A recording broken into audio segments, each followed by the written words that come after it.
Hola a todos, soy Mariano Pérez, me encuentro en una nueva entrevista para este ciclo de entrevistas y hoy tenemos a uno de los entrevistados que más me han pedido, al señor Franco Rinaldi. ¿Cómo te presentarías vos, Franco? Te doy la oportunidad de que vos te presentes. Yo soy básicamente politólogo y consultor agrocomercial. Bien, bien, bien. Y bueno, aprovechando, has tomado una gran fama últimamente. Sos uno de los personajes del momento, ¿no? Por así decirlo. Pero quiero comenzar hablando, ¿no? De la política, ¿no? Ya que sos politólogo, me gustaría saber un poco qué opinás sobre esta situación actual, ¿no? Sobre el gobierno de Alberto Fernández y todas estas últimas restricciones que han habido, ¿no? Te escucho siempre en los cafés con Franco, pero bueno, vale la pena porque el público se renueva, ¿no? Sí, sí, claro.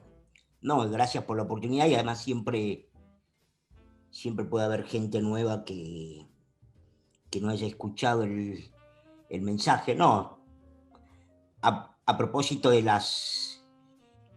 para empezar de atrás para adelante, si vos querés, a propósito de las restricciones, yo soy muy crítico de las restricciones desde que comenzaron el año pasado.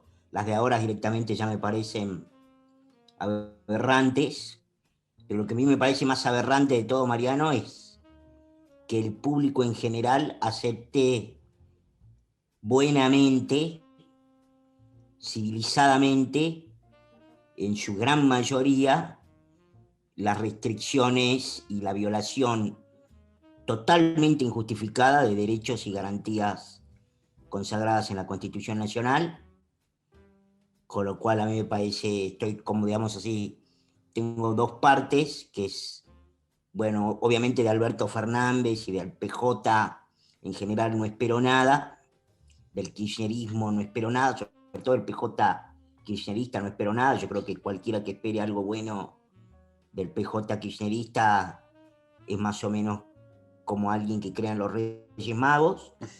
Es un espacio político totalmente destructivo y terminal para la República, para la salud de la República Argentina, para su democracia, para su sistema de partidos, para su economía, para las libertades individuales, etcétera, etcétera.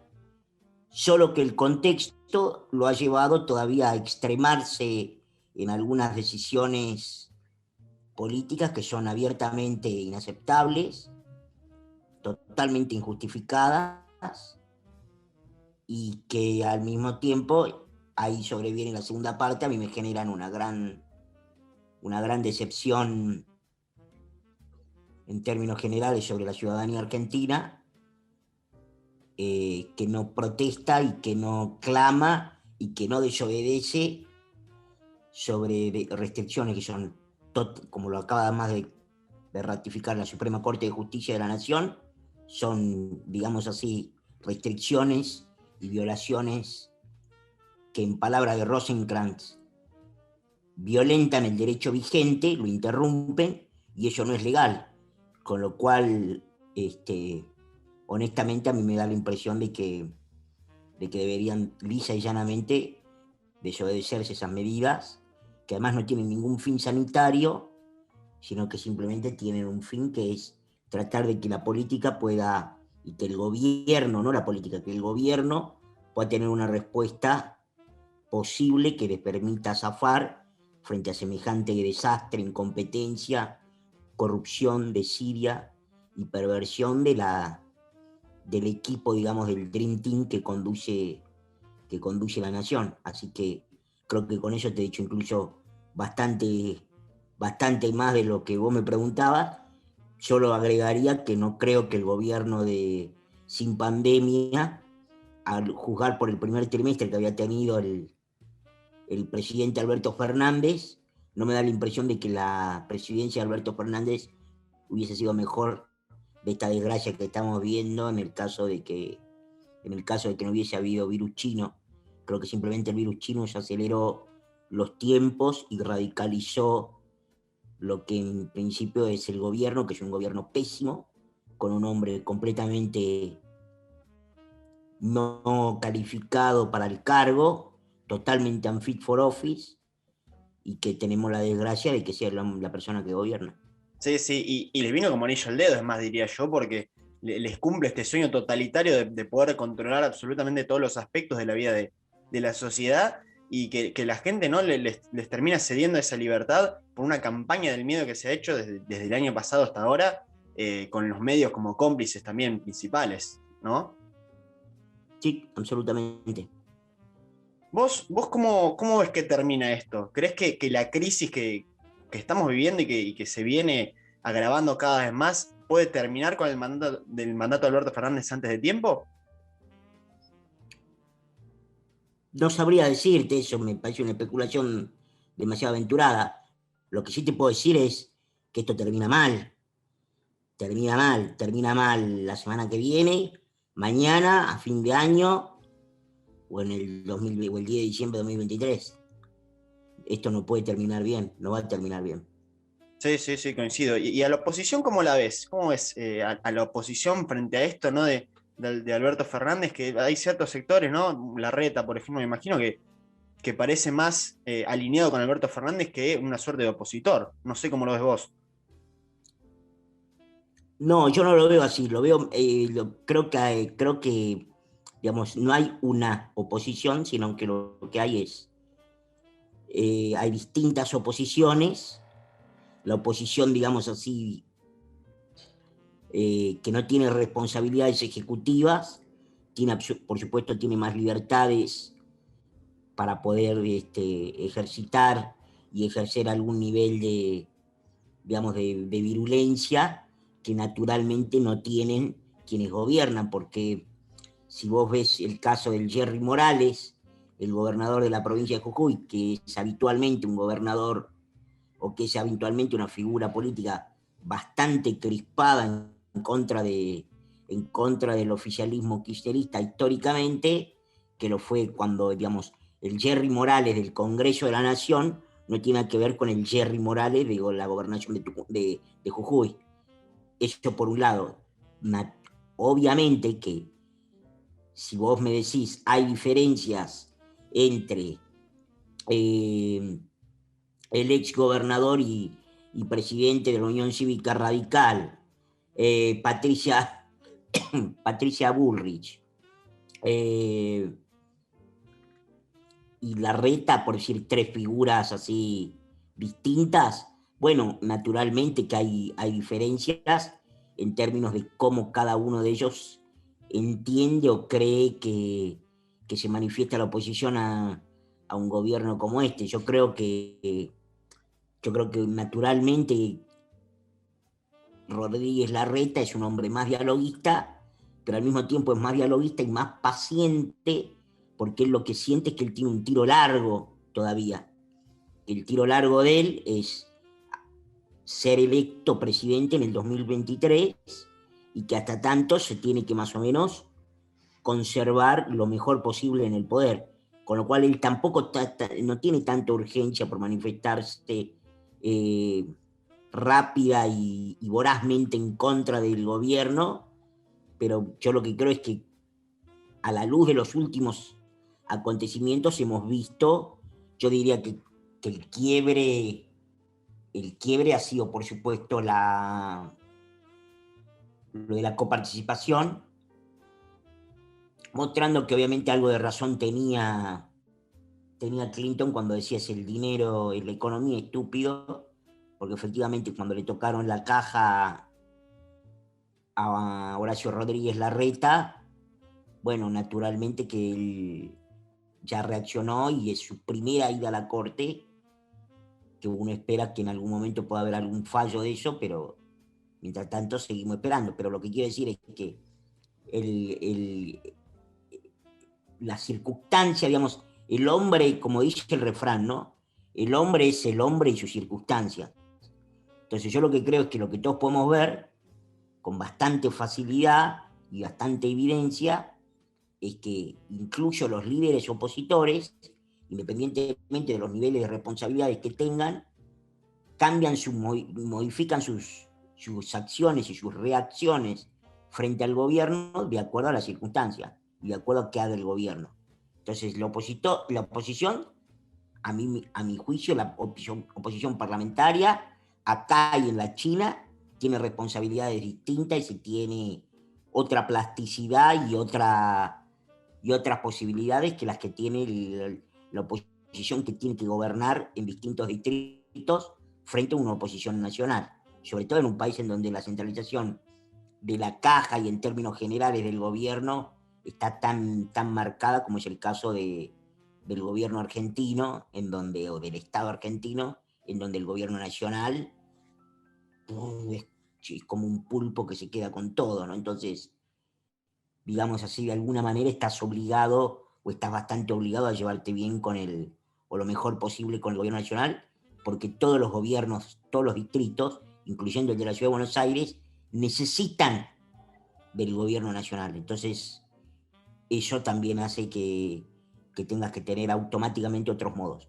Claro, ¿Sí? sí, sí. Pero reitero esto, si vos me decís los modos de Larreta son distintos que los de Macri o son distintos que los de Patricia Bullrich, te digo que sí. Ahora, si vos me decís lo que era Macri antes de ser presidente de la Nación y lo que era Macri cuando era jefe de gobierno de la Ciudad de Buenos Aires, lo que decía, lo que uno esperaba que iba a hacer, y lo que terminó haciendo el día que tuvo que hacerse cargo de la presidencia de la República Argentina, bueno, son cosas bien distintas también. Con lo cual digo, toda esa voracidad, toda esa energía, todo eso que parecía una gran capacidad de repentización y de ir por todo y de hacer grandes cambios profundos, estructurales, rápido, todo eso quedó en la nada. Todo eso quedó en la nada. Con lo cual, yo digo, de nuevo, el hombre es el hombre y sus circunstancias. Claro, sí, sí, muy interesante el planteo que haces. ¿Y a los liberales cómo los ves? ¿Cómo es este armado con Milei, Esper? Y bueno, hay como varios partidos, ¿no? Pues se viven peleando a veces. ¿Cómo lo ves todo eso? Lo veo con, digamos, dependiendo de los casos, lo veo con dificultades. Si los liberales son, digamos, los liberales que plantean algún nivel o que plantean abiertamente su fuerte sentimiento y concepción antisistema del Estado, de los partidos políticos, del gobierno, digamos, son como el PTS, no hay mucha diferencia. ¿Cuál es la diferencia entre la prédica de Miriam Bregman o de del chico me sale Solanopo, pero no es Solanopo, el otro, Claro, el, del el, Caños, Pino Solana. el Caño y Milei. No hay mucha diferencia. En el caso de Esper, bueno, espera, independientemente de los problemas que tuvo en las últimas semanas, que yo no sé cuántos son verdad, cuántos son mentiras, él denuncia una operación, no me importa, lo que quiero decir es, lo que creo que a Esper no le veo mucho futuro en tanto en cuanto no puede hacer una autocrítica de su rotundo fracaso en el año 2019. Y al mismo tiempo a mí lo que me preocupa en términos de liberales, no liberales, a mí me parece que son terminologías bastante maleables, pero lo que te diría es que en términos generales me preocupa que haya espacios que puedan ser pro libertades civiles, pro libertades políticas, pro libertades económicas y libertad de mercado y democráticas, que por distintas circunstancias en el 2000, sobre todo en el 2023, como lo hicieron en el 2019, terminen siendo un aparato o un esquema político que le traccione 2, 3, 4, 5, 6 puntos a la oposición más grande que hay, no peronista. Yo creo que la Argentina, digamos, si vos me preguntás a mí, yo te diría, yo me siento una persona absolutamente defensora de las libertades civiles, de mercado, individuales, políticas, de expresión, que entrarían dentro de las libertades civiles, ¿no? Pero no importa. Pero por sobre todas las cosas, a mí me parece que la República Argentina necesita muchos años de gobiernos exitosos que en principio no sean justicialistas. ¿Cuál creo que es el principal cáncer que tiene la República Argentina? Los gobiernos kirchneristas. ¿Y cuál es el principal cáncer que tiene el sistema político argentino? La imposibilidad de que haya gobiernos que no sean kirchneristas que en general automáticamente ya son, porque la otra opción sería la izquierda, que hoy ya está prácticamente amalgamada al kirchnerismo, que automáticamente deberían ser, casi por default, son fuerzas que son democráticas, liberales, más de centro derecha, en relación a los postulados y a la práctica que tiene el gobierno, que tienen los gobiernos peronistas barra kirchneristas. Con lo cual yo diría, hay que ganarle al kirchnerismo. Entonces, si yo soy Esper, Milei o Juan de los Palotes y termino siendo una persona que le tracciona votos a la única fuerza opositora que tiene posibilidades de ganarle al kirchnerismo, yo estoy siendo un idiota útil del kirchnerismo. No hay tutía. Después vos me podés decir, no, bueno, pero Larreta en el fondo tiene prácticas o cosas que son muy parecidas a... Sí, eso es cierto, yo estoy de acuerdo con eso. Yo tengo 350.000 críticas sobre el gobierno de Larreta y yo no tendría nunca ni a la Llaganti, ni a Juanjo Méndez, ni a un montón de funcionarios que tienen, no le hubiese hecho la claque nunca al gobierno nacional, no hubiese hecho, como dice sí, los tres tenores jamás, y no hubiese hecho controles de la ciudadanía y de las libertades como se hicieron el año pasado en la capital federal de la República Argentina, jamás hubiese ido a la corte mucho antes, etcétera, etcétera, etcétera. Pero ¿sabes qué? Los tipos ideales no existen. No existen. Los tipos ideales son esos, tipos ideales. Entonces, menos que menos en la República Argentina. Entonces yo lo que digo es, una cosa es manifestar la crítica, una cosa es firmarle un cheque en blanco a cualquier fuerza opositora con una alternativa, con posibilidades de ganarle al gobierno, y otra cosa muy distinta es terminar traccionando votos votos no peronistas, votos no oficialistas de este oficialismo, del oficialismo nacional de hoy, para que termine ganando finalmente el kirchnerismo, que eso es lo que hay que evitar. Claro, sí, sí. Mirá, Es el mal mayor absoluto. para redondearte algo sobre esto, absolutamente, no solo es el mal Sí, mayor, sí. es el mal primero, es el mal primero. La democracia no es otra cosa que un sistema que organiza prioridades y preferencias. Prioridad, Grábate esto, Mariano. Prioridades y preferencias. No Claro. existe el todos contentos, ¿sí? No existe el todos contentos. De hecho, mucha gente que apoya abiertamente a los radicales, a la coalición cívica, al PRO, también tiene cosas que no le gustan. Todos tienen cosas que no le gustan de quien le toca gobernar. Y a quien le toca gobernar tienen cosas que no le gustan de quienes lo apoyan. Ahora, la democracia sirve para organizar las preferencias y las prioridades. Entonces, ¿cuál es la prioridad para todos aquellos que no somos kirchneristas, oficialistas, peronistas, esencialmente? Que gobierne una fuerza no peronista. Y obviamente que no sea el MCT, el PO, el PTS, todo eso, que eso incluso sería peor que el kirchnerismo. Sí, sí.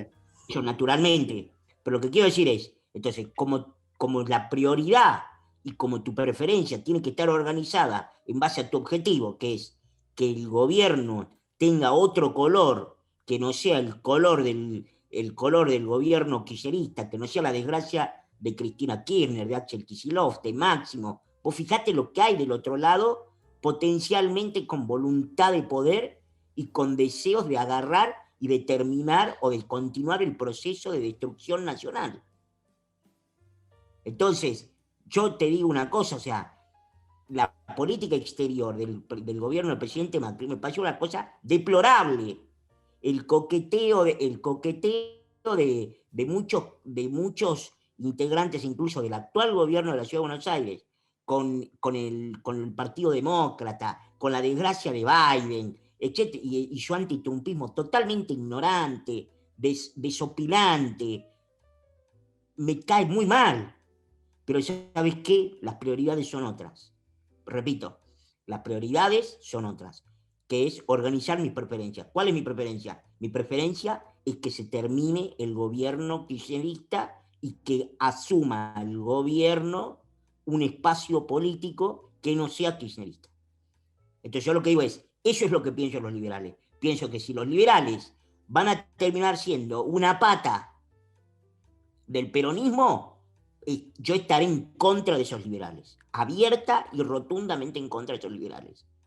Y espero que a eso se le sumen todas las personas que de verdad son liberales, porque nadie puede pensar que se puede ser y ejercer el liberalismo en la Argentina y terminar haciéndole el juego al kirchnerismo. Porque el espacio más antiliberal, más antidemocrático dentro del sistema democrático de la República Argentina es el espacio kirchnerista. Entonces, eso es lo que hay que combatir, eso es lo que hay que ganar y eso es lo que hay que terminar en el país.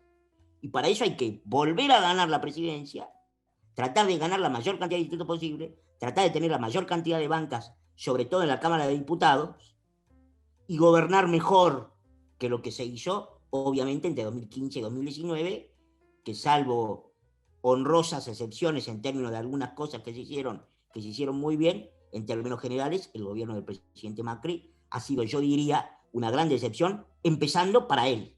Claro. Empezando para él. Sí, sí. Muy interesante lo que comentabas recién, Franco. Y bueno, hablabas de esto de que no existen personas ideales dentro de la política, pero ¿quién es tu máximo ídolo, ¿no?, en la historia, en el mundo, a nivel político? ¿Quién tenés como gran referente? No, ídolo ninguno. Ídolo ninguno.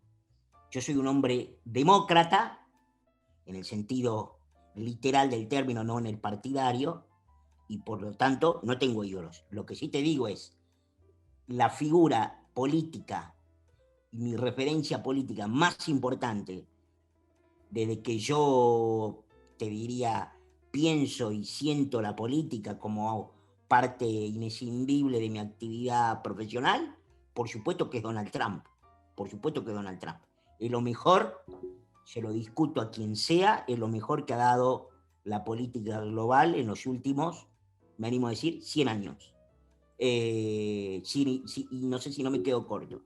Un hombre absolutamente único que ha hecho un gran bien al concierto de las naciones, que es el primer presidente de los Estados Unidos desde 1928 que termina su primer mandato sin iniciar ningún conflicto bélico nuevo en el mundo, siendo y estando sentado sobre el arsenal militar más impresionante de la historia y el más grande.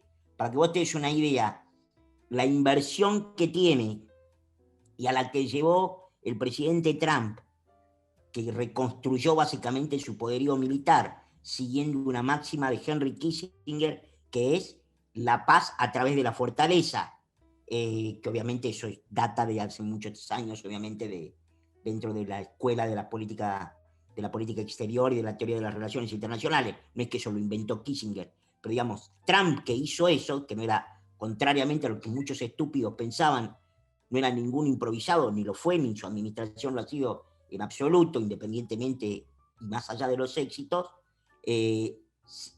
ha construido, digamos, una paz muy impresionante a través de una enorme fortaleza. Y la construcción y la reconstrucción del poderío militar de Estados Unidos significó que el presupuesto en el arsenal militar y en los militares en términos generales del gobierno de los Estados Unidos es superior al de los 10 países que le siguen, todos combinados. Bueno, un hombre defensor número uno desde el gobierno, cosa que, y lo aclaro porque es fácil defender la libertad de expresión cuando vos estás afuera del gobierno y te la están cercenando.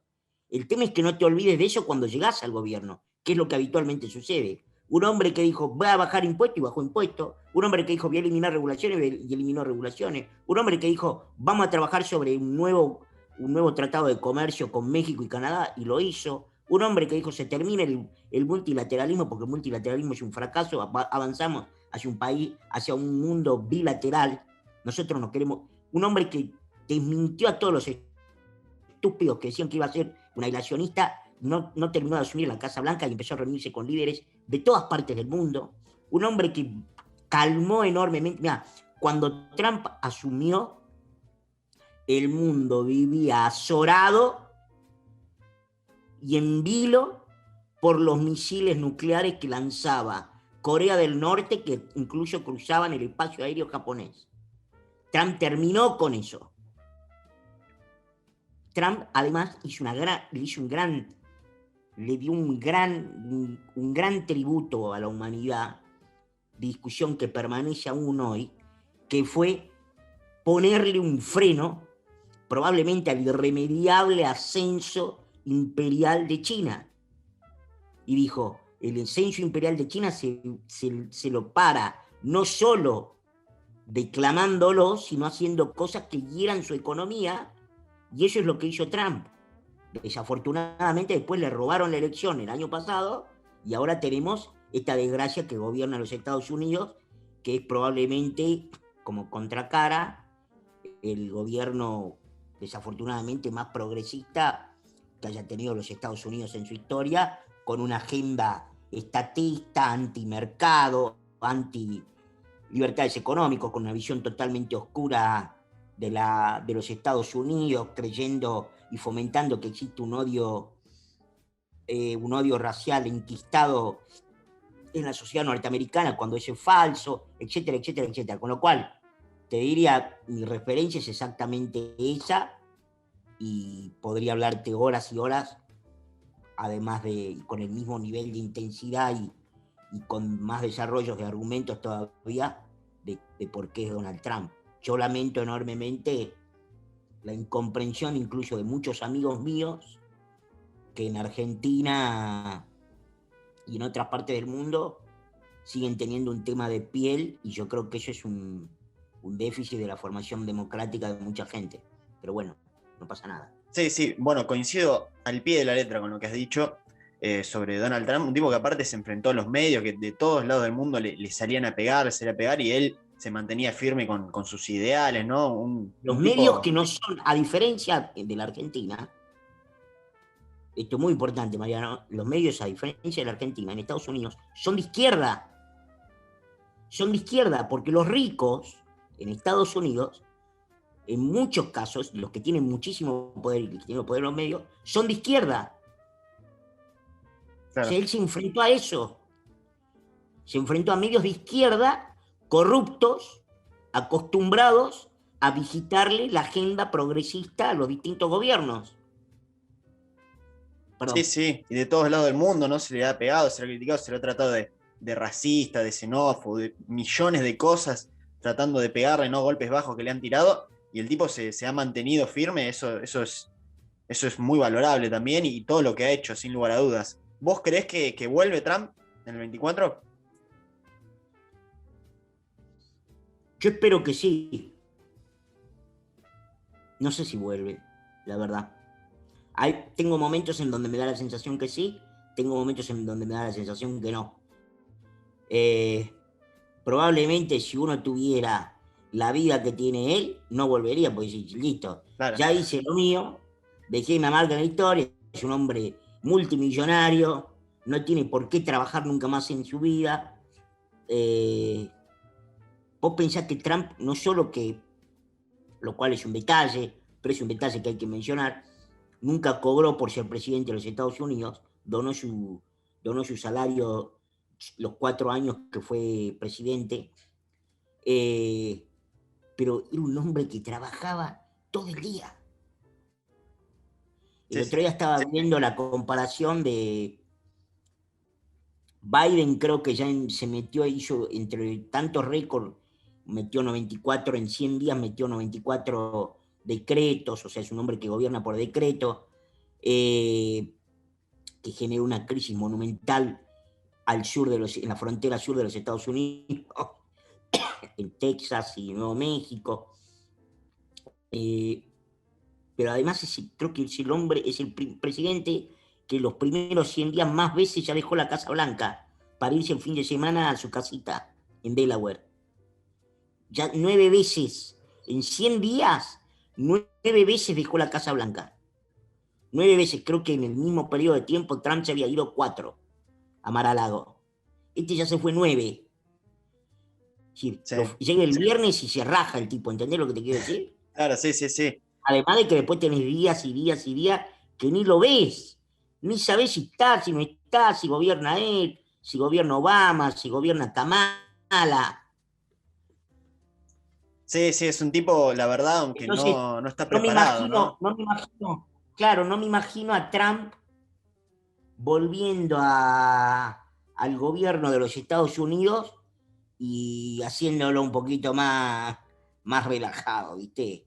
Me parece que es un tipo que con lo que se mete da toda la impresión de que es un tipo de personalidad que con lo que se mete va a fondo. Entonces, yo creo que ojalá vuelva. Sí, Y sí, creo comparto, y, comparto el sentimiento. Sería y, muy lindo.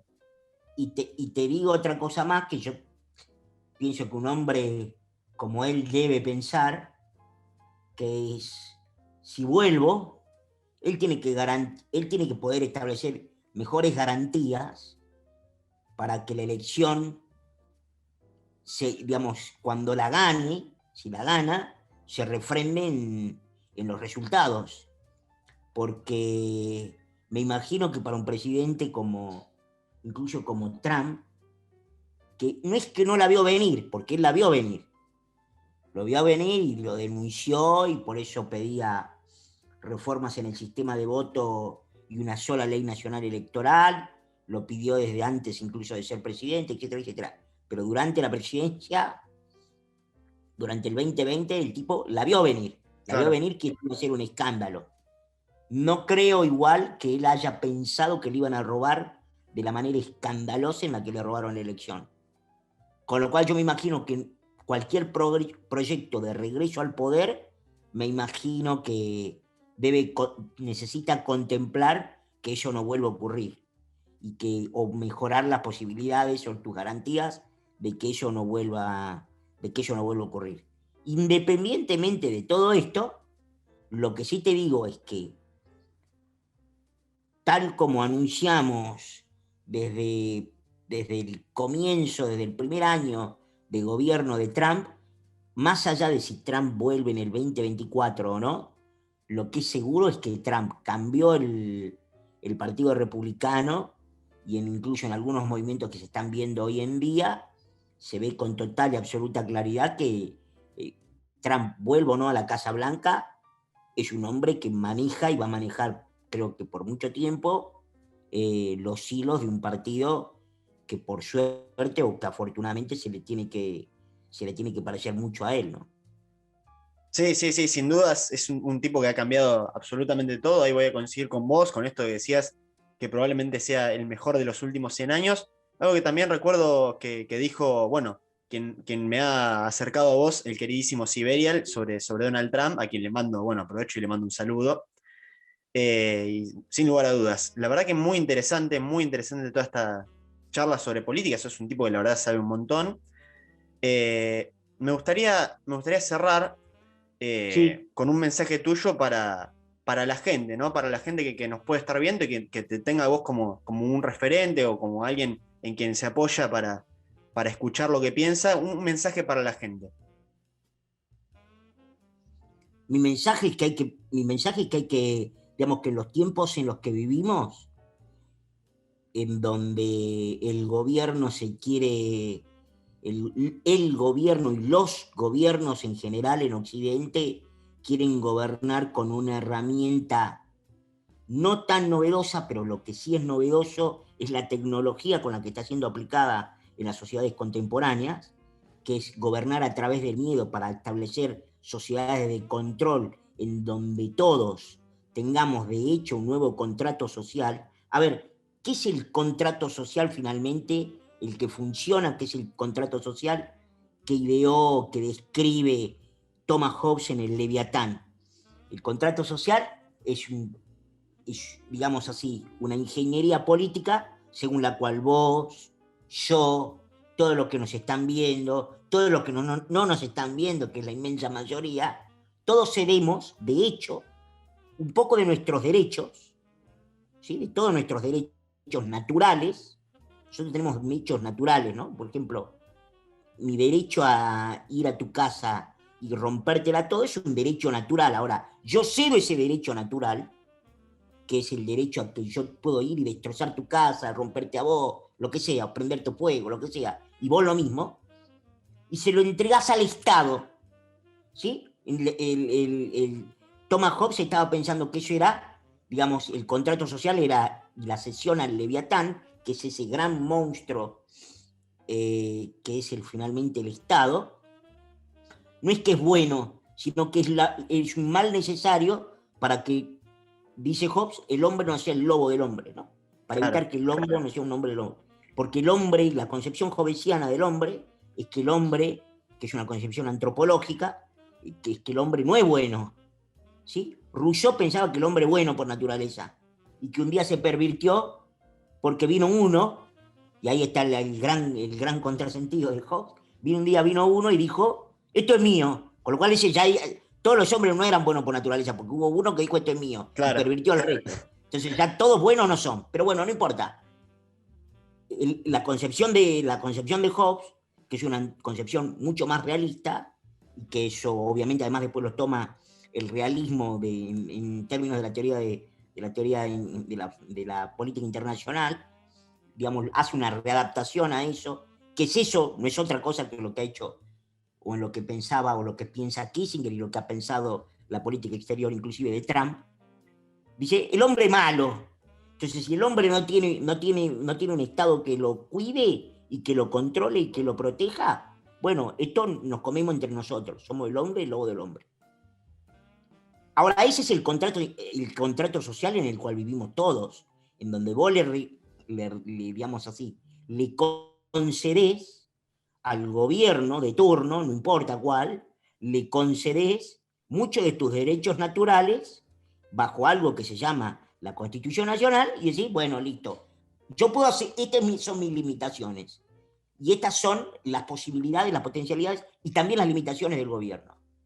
Ahora, en la sociedad contemporánea, hipercontemporánea, que es esta sociedad en donde todos vivimos pensando cómo es nuestra vida a raíz del virus que largó China para contaminar y complicar Occidente, y yo creo que de alguna manera, bueno, seguro que hay vinculaciones para llevárselo puesto a Trump, y seguro que hay, digamos, el plan final, obviamente que es un plan en donde China, vos fijate cuál es el país al que mejor, pero esto no es visión conspiranoica o conspiranoide ni nada por el estilo, eso es una estupidez.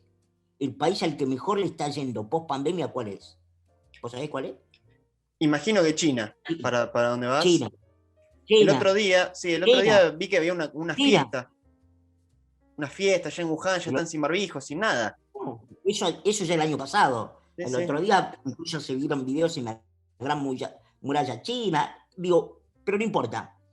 Entonces yo lo que digo es, para, para acotar, mi mensaje es, acá de hecho nos están metiendo un nuevo contrato social, un nuevo contrato social. Yo diría, hay que preocuparse de lo micro a lo macro, ¿no? Si no podemos, si no podemos impedir o desobedecer a nuestro gobierno municipal, difícilmente podamos cambiar el mundo. Ahora, lo que yo digo es, hay que empezar por algo, ¿sí? Empecemos por lo más chico. Entonces, lo que digo es, no llamo una gran desobediencia civil, sino decir, loco, rechazo esto, porque hay que, yo te diría, este es mi mensaje. Mi mensaje es, muchachos, no hay ninguna pandemia que pueda ser una licencia para convertirse en tirano. No hay ninguna pandemia que sea una licencia para la tiranía. Entonces, las tiranías hay que rechazarlas. A las tiranías hay que rechazarlas y hay que pelear contra ellas. Las conduzca Alberto Fernández, Cristina Kirchner o quien sea, no me importa el nombre. Sí, sí. Cuando el gobierno de Horacio Rodríguez Larreta o quien sea, sea que yo lo haya votado o no, se extralimita en sus potencialidades y en sus potestades, no me importa cuál era su perfil preexistente, no me importa cuál es la emergencia en la que se invoca. Hay que rechazarlo, combatirlo y eventualmente desobedecerlo. ¿Yo qué haría? Yo te digo un mensaje por sector. Todos los sectores que hoy se ven obligados a tener que estar, por decir un ejemplo, cerrados en los adentros, en los insights, yo abriría todo, y yo ya vi entrar a la gente, y se terminó el partido, y que me vengan a cerrar, Claro, ¿se entiende? Que me venga, es que la Argentina, manera, vive un momento increíblemente desopilante, en donde a caballo de que te están cuidando la salud, la gente se caga de frío en la calle. Porque a alguien se le ocurrió que no se puede estar adentro, porque adentro te contagiás, aun si vos no tenés nada. Cuando toda la vida crecimos sabiendo de que tomar frío era la piedra angular para enfermarte. Y sí. ahora resulta que piden que te tome frío en la calle, porque no quieren que estés adentro. Pues sí, la Argentina es una Argentina totalmente, en ese sentido, delirante, pero además este punto que es los derechos individuales y los derechos sociales se protegen en los momentos de mayor crisis. En tiempos de normalidad es lo más fácil del mundo. Lo difícil, sí, digamos así, si vos querés, es un razonamiento hijo de aquella frase del refranero popular también que dice, los pingos se ven en la cancha. ¿Sí? Los pingos se ven en la cancha. Bueno, esto es así. La defensa de los derechos, las libertades y las garantías constitucionales se ven en los tiempos de crisis, no en los tiempos de normalidad. Perfecto, perfecto. Bueno, muy buen mensaje. Y te agradezco la verdad, Franco, por esta entrevista. Se aprende muchísimo charlando con vos. Me encantaría Bueno, gracias, no para tanto. tenerte en un futuro para entrevistarte nuevamente. Hay muchas preguntas, pero sé que tampoco tenés todo el tiempo del mundo, obviamente. Así que me Bueno, encantaría tenerte nuevamente en el canal para entrevistarte. seguro. Y bueno, le invito a la gente que esté viendo que se suscriba, que siempre apoya a dar este mensaje, a traer más entrevistados y bueno, que la palabra de uno vaya tomando relevancia y llegue a más gente todavía, ¿no? Así que a toda la gente que esté viendo, la invito a suscribirse. Te agradezco de corazón, Franco, y nos estaremos viendo en otra oportunidad. El agradecido soy yo. Bueno, muchas gracias, muchas gracias. Gracias.